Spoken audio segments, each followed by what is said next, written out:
And now, from beyond our dimension, this is the JeffMara podcast. Here's Jeff. My guest is Leslie Flamand, who was given a message from Source during her near-death experience, which we're going to talk about today and more. Leslie, thank you for joining me and welcome. Thank you for having me. Leslie, before we get into your NDE, can you give us a little backstory first? Certainly. The reason I had my NDE is because I was 17 years old and I got what was back then very much a death sentence. I was diagnosed with metastatic cancer, 12 tumors, spleen involved. It was called Hodgkin's disease. So my type of cancer, either you have the manifestation or you do not have it. So it took a long time to try and get rid of it. I had the standard treatment, the chemotherapy, the radiation therapy, and it just kept coming back. This here was the tip of the iceberg right here. So it was my third treatment, bone marrow transplant. I was the 9th person in Vancouver, BC to have a bone marrow transplant in 1986. And that was quite the experience. Basically, during a bone marrow transplant, they stop you and restart you, kind of like rebooting a computer. So they bring you to death and they bring you back, and the hope is to shock the cancer out of your system. I went into hospital. They basically put you in a coma, give you major chemotherapy for 3 days, bring you out of the coma, and then they give you bone marrow transplant, the bone marrow back into your body. So I should back up a little bit. With my type of treatment, either they could use my bone marrow or they would have to have it donated if it was affected by the cancer. Mine was not. So they were able to use mine. So I think there was only myself and one other person that did not have donated bone marrow. So they give the bone marrow back after that mass dose chemotherapy, and you basically shut down. It takes a period of time to shut down. I think it was about a couple of weeks. It's hard to tell because I was so sick, so it's hard to have a chronology of events during that time. You want me to get right into the near-death experience? Sure, that would be great. So it's fast tracking. So basically what happened, I was gone. I floated to the ceiling. I noticed a golden cord. Now, I've never heard of this with any other near-death experiences. I noticed as soon as I floated to the ceiling, I looked down and I noticed something shimmering between my spirit, my soul, and my body on the bed. So I'm watching everybody work on me. There was about 6 people. There ended about 16 people in the room because they had a hard time bringing me back.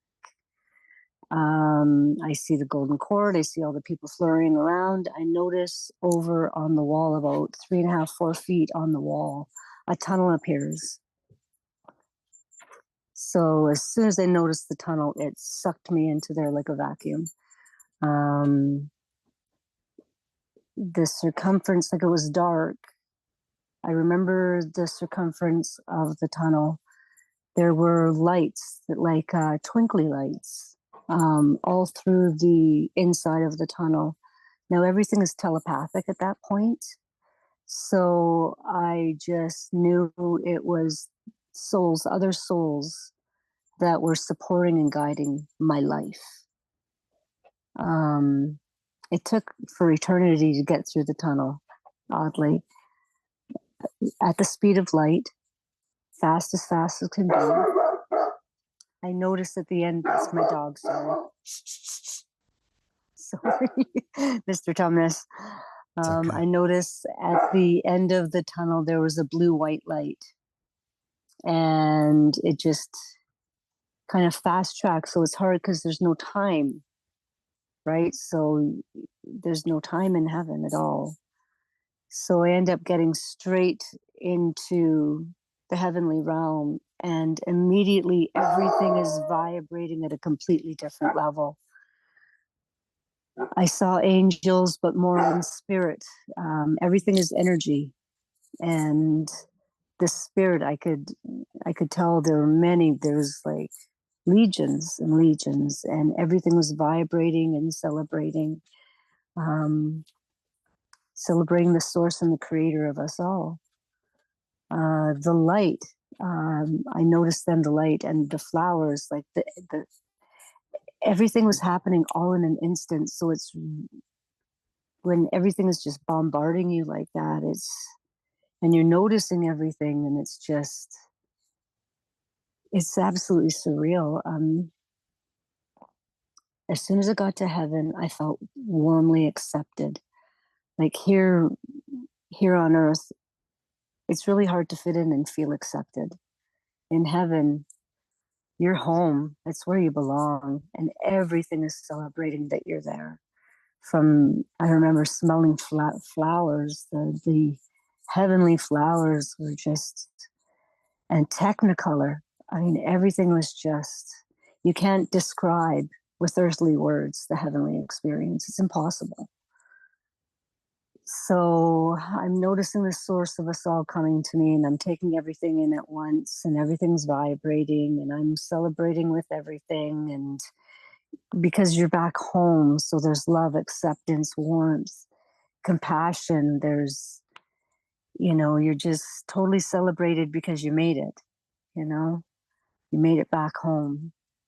And the source of us all, Creator God, Father God, Jesus, Yeshua Mashiach, was coming to me. Energy form. I didn't see any features. And I'm just like, okay, the gloves are down because I had just come from a horrible cancer treatment. So that was still with me. So I am, okay, why? Why? Why does everything have to be so hard down here? Why do little children have to suffer? Why are people so horrible to each other? Why is there so much discourse and fear and all the negative down here that we endure? Why are people so horrible to each other? Why, why? And he just kind of calmed me down, and kind of I felt the humor, and he wasn't laughing at me, but he was laughing at that I was challenging him the way I was challenging him. And he just kind of laughed, and my girl, he's like, my love is why. So let me explain the way I felt that message. There's so much pain and so much hurt that we endure because this earthly experience is the only place that has love. Agape love, not lustful love. I'm talking about the pure essence of love. And that essence of love, we all feel a hole in our heart. People do not feel complete here because the puzzle piece for our heart, the piece that's missing is our creator. It's not religion, it's relationship. So that was the biggest thing that really I was able to take away, that because I was born and raised in the Catholic Church. So there's a lot of things, a lot of rules, and I mean, I'm also Native as well. So I don't know if you guys are familiar with the residential schools out here in Canada and what's happened to a lot of many children under the umbrella of the Catholic Church. So it's really hard to reconcile that religion and the relationship. The relationship is what gets us to heaven when we pass from this earth. It's not religion. It's not your deeds. It's not, I'm a good person, so I'm going to go to heaven. That's not the way it works. It's whether or not you've got a relationship with your creator, the source of us all, is what gets us to heaven. So getting that message, that love, that this is the only existence that we experience love, can give love, can receive love. That's the reason why we endure here. That was the message I got. And then boom, I was put right back in my body. And that was that. Leslie, thank you for sharing your experience with us. What did the angels look like? Now, again, it was energy. Some of them I could see their form, but I couldn't see features of anything but for the flowers and the different nature, because as above, so below. So what is down here in the purity of nature is there as well. So their forms, I could see the silhouette, the outlet, the energy that they project, their energy, but no features. I could see just the forms and the wings, like you would see in the clouds in the sky. You know, sometimes in the sky you look up and you can see angelic forms in the sky. That's what I saw. Did you say there were legions of other spirits, like other humans there, or legions of No, angels? angels. I saw angels. I didn't see any family members. Okay, so now the golden cord that was attached from my soul to my body, I think that was the connection that I was not meant to stay. I wasn't meant to see anybody. Like I'm a twinless twin. I had a twin in gestation. My twin died when we were about 5 months old. So when I was a child, I used to play with my twin, actually. But I, you know, looking back now, I would have hoped that I would have been able to see him. But I didn't see anybody, just the angels and our creator. So are you saying that if that cord was severed, you wouldn't have come back? There was a great possibility I would not have come back. Yes, I believe that. Yeah.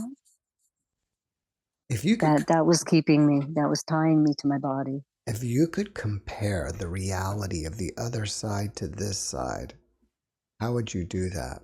My goodness, there's no comparison. Here is the opposite of there. So the love, the acceptance, the belonging, the spiritual nurture, it's there. Here is really messy. Here's the opposite, because so much in life there's the negatives, you know, jealousy, hate, intolerance, judgment. There's no judgment. So they're polar opposites. Would you say it's dreamlike on the other side? Hmm. That's a that's a that's an odd question, because so when I came back, I had a lot more abilities than what I left with. Like when I went, I didn't have as many intuitions and understandings as I do now. Do you have like psychic gifts now due to your experience? I call them sensitive, not psychic, because I'm a believer. I believe in the Bible. I believe. I'm so I this sensitive. I'm a sensitive, and I feel things that other people don't feel. Um, if somebody's really hurting, I know, and I can say an intercessory prayer for that person. So that's one of the giftings also that I have, is being able to intercede for people. So that's how I try and affect down here, is pretty much through prayer. Would you say then that you're empathic? Yeah, yeah, definitely, definitely. Do I you don't think there's really a label for me. So like I know that we like to put things in tidy boxes. That's the human nature, you know, to just have things and to be able to understand them and compartmentalize. That word is just not a fun word for my lips. But um, yeah, I'm sorry. I That's lost my okay. train of thought. That's okay. Would you say that one side is more real than the other side? There, definitely. Here, it's all smoke and mirrors. There is the truth. So Jesus, he's the way, the truth, and the life. So the way, the truth, and the life is there. It's not here. The honesty, the realness, what our real true purpose. I mean, our authentic. Let's put it that way. Our authentic selves. We learn from there who we are, and some of us are able to bring that information through birth. Some forget all that information during their lifetime because life has a way of really pulling you off the path, you know? Did God appear to you as like a giant ball of energy? Not a ball. No, it was, let me think. It was almost like, okay, not a, I'm trying to recollect here. So when you see energy, like, because we don't really see energy here. We can see lightning and things like that, or some people can see orbs or things like that. But the creator source of us all is just a whole nother fish. Um, okay, so do you remember? Have you ever seen that movie Heaven is Real with that little boy that died and went to heaven? And in that season, in that movie, the source of light in heaven in that movie is the sun. Well, the source of light in heaven is not the sun, it's the creator. And that energy is pure. Like, I can't really describe it with earth words. And I like the way you put that- that the source of the light in heaven is the creator. yeah, where here it's the sun. Yeah, it's cool. Yeah, After your experience, how did your life change? drastically, absolutely drastically. Before I got sick and before that experience, I had no problem lying. I had no problem. I was not a very positive person, you know. Lies would fly out of my mouth like rain. I wasn't authentic. I was very much materialistic. Um, but when I came back, I understood what our purpose is and what this life experience is supposed to be. And it's not chasing the dollar. It's not chasing, to be, better than Joneses. It's how many people we can authentically touch, heart to heart, spirit to spirit. Like, for instance, if you see a person on the street that they're having a bad day, it's our purpose to go and help them have a better day. That's what we're here for, is to help each other through this life. Because life, for some people, is a lot harder than other people. Like, everybody has a different life experience. So, I mean, I come from my childhood and upbringing. I was raised by party parents, like in the 60s and 70s. It was cocktail hour every 4 o'clock on the gauge, on the button. I mean, socialite and cocktail parties. And you know, I was raised in not a very positive house where we didn't really there wasn't really support. I mean, everybody. So the generational sin is what I'd like to call it, was very loud and obnoxious in my house. So after I came back from my heaven experience, I knew I had to do better and be better, that I had to be an example because I knew better. So I had to take that ball and run with it. What inspires you about your experience? That's a hard one. What inspires me about my experience? Everything. Everything. When you've gone to heaven and come back and gotten message that I've gotten, you know you've got to spread the word the best you can. So for a lot of years, like I'm really coming out and being more vocal about this experience. Excuse me, because I firmly believe we are in the end of days. It's not going to be long, not long at all. So it's really important for us to amp up what we know, the goodness we know, and spreading it to everybody that doesn't know. And that's what's inspiring me to speak about this now. For the longest time with my family and things, they didn't really believe me. So it took me a lot of years because I was always the little kid that would always ask the questions, why this, why that, why. So my family really didn't have patience for that. So, it was like, oh, go play under a bus, kid. Like, go quit bugging us. Not literally, but it was like I was born in '66. So, it was a very different time than it is now. But I'm sorry, I again lost my train of thought here. I was just What it, asking you what about your experience was inspiring? right. Absolutely everything. Knowing better, doing better, and spreading the love because that's what we're supposed to do. Has the memories of this experience faded over time? No, that's the no. No, it hasn't at all. I can close my eyes and I'm right back there. Do you fear death at all? Oh goodness, no. I look forward to it. What what concerns me about death? I've got 4 golden retrievers. I've got 2 cats. I've got a big house that I run. I used to be my dad's sole caregiver. My dad's got Alzheimer's. So up until recently, I was his sole caregiver. So I've got the legacy of the family heirlooms.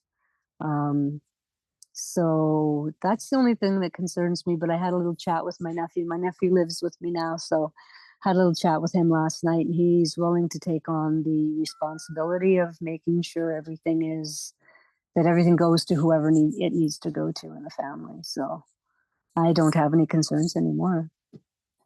But for my dogs, you know, If you had a friend that was grieving over the loss of a loved one, what kind of advice would you give?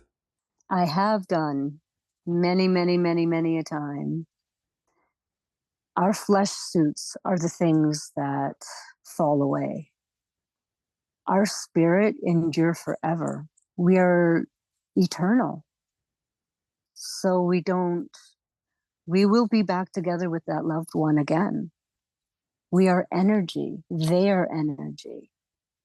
You don't have to grieve energy. You grieve the flesh suit because they're not here in the physical anymore, but they're right here. And that will never go away. Yeah, you might not be able to hug them or hear their voice, but that'll be remedied when we go back home because none of us truly belong here. This isn't where we belong. We belong up there. And it won't be long before we're all reunited again. That's what I said. When you left your body, was that during the time that they basically stopped your heart on purpose? No, there was no physical. So during the bone marrow transplant, you basically, okay, so they put you in a coma, give you the chemotherapy, take you out of the coma, give you your bone marrow. Then there's weeks where your body has the process of shutting down, where your blood doesn't make blood anymore, where your organs don't function anymore. Is basically the body naturally shutting down. And then they bring you back from that. So during that time, before you were brought back, that's when you had your experience. Yes. And you Yes. witnessed them bringing you back, I think, right? Well, I witnessed them working on me, definitely. They were there was to begin with, there was like 2 or 3 people in the room, then there were 6 people in the room, and then there was like 16 people in the room. Like, and the room wasn't that big. Mm. So they were really having a hard time trying to bring me back. Did you ever mention to anyone in the staff that you witnessed them bringing you back? That's another funny thing. No, it took me, so that's probably something we should mention here, that um it didn't register that I'd actually had the experience while I was still in the bone transplant. Like, there were, because I was in the hospital in reverse isolation for about 6 weeks, and I reckon the bone or the near death experience happened probably about the third week, second 2.5, 3 weeks in. So, and then there was all that much more time to recover to get back to normal. Um, but the out of body experience, it was like a dream, because when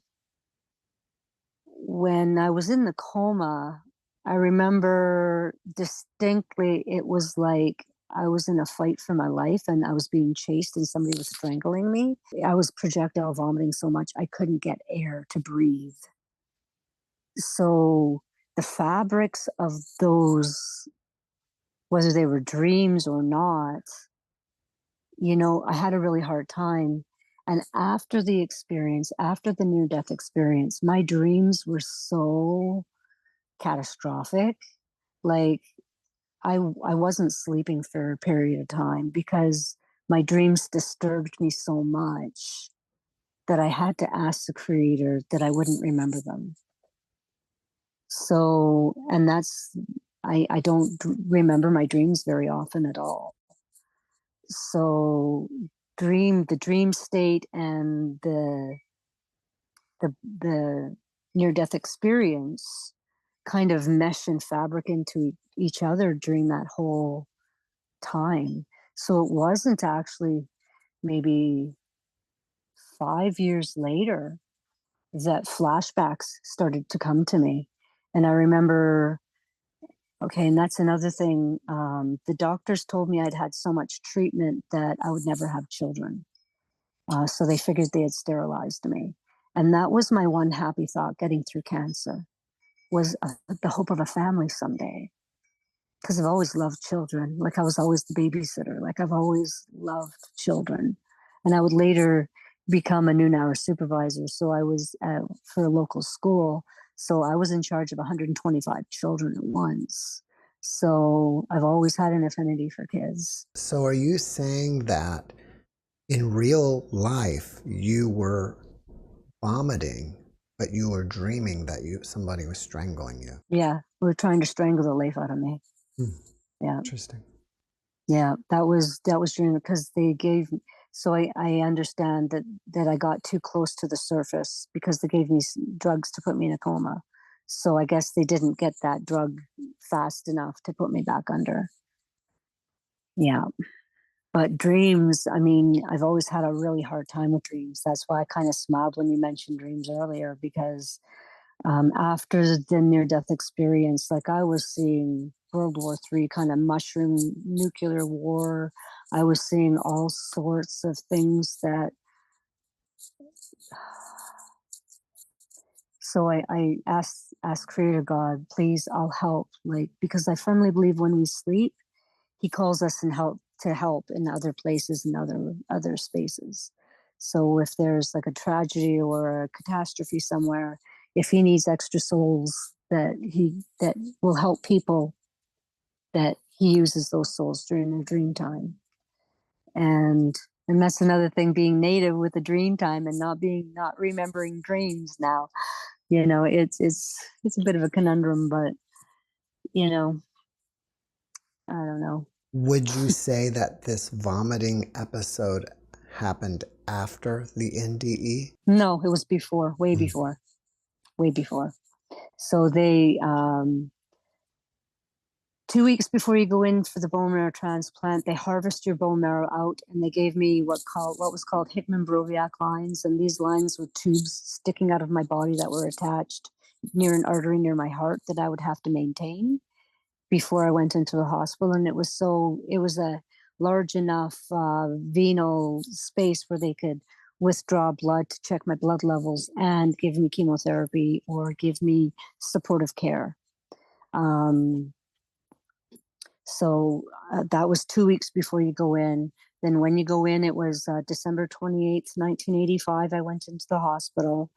The next day, they started the chemotherapy. So I was out under for those 3 days. So 29, 30, 31, the 1st of January, I would have still been under. Then the 2nd of January, I would have been brought out of the coma. And then they gave me the bone marrow. And then, so that vomiting episode happened at the beginning, the first part of the hospital stay. The near-death experience didn't happen until my body completely shut down, where I wasn't making blood. So my dad and my brother would have to go into the hospital. That's another piece. So my brother had a hard time getting his brain around having to go to the hospital because my brother is not a hospital person. He does not like hospitals. So, and both of my dad and my brother were truck drivers. So they would have to go to work, go to the Vancouver General Hospital. They would have a vein in one arm, a vein in the other arm.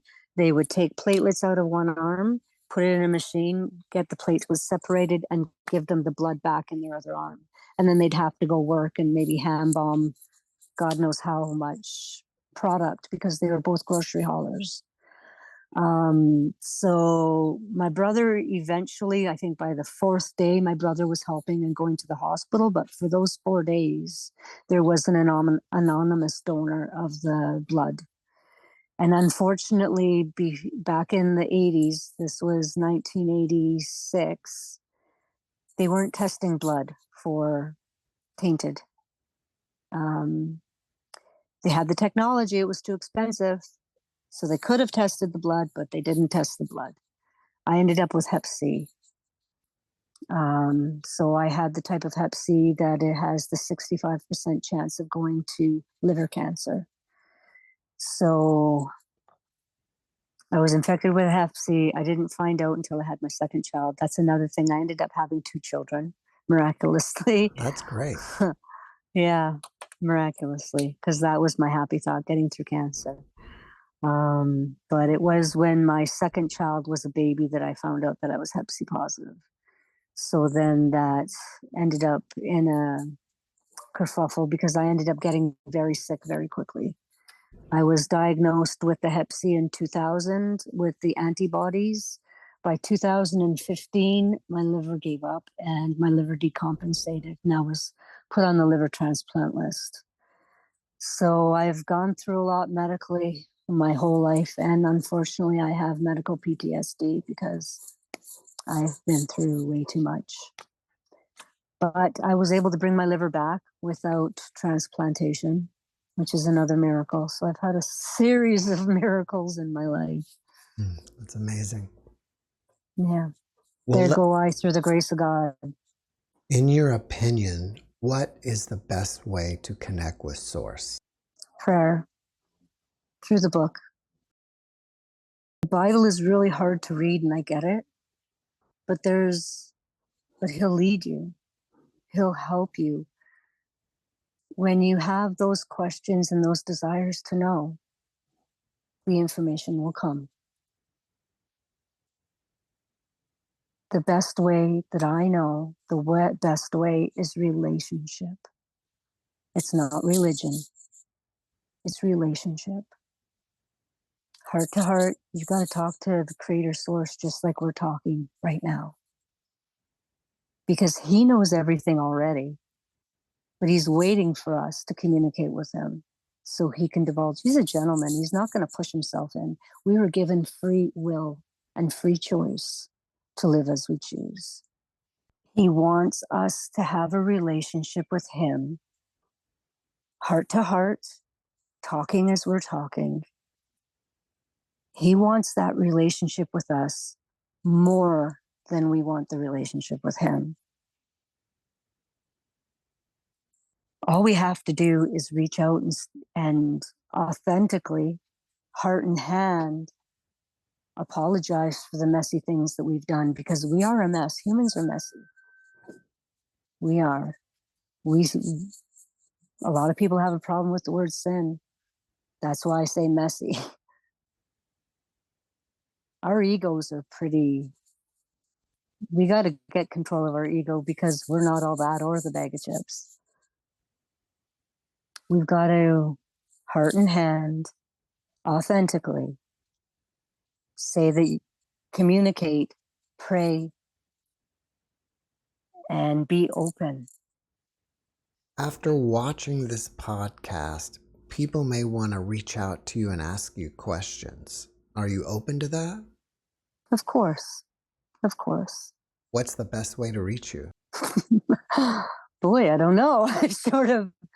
I'm on Facebook. Like, I don't know. I'm on Messenger. I'm on TikTok. I think I've got a TikTok account, and I've got Instagram. Okay, those will work. Mm-hmm. Leslie Flamand.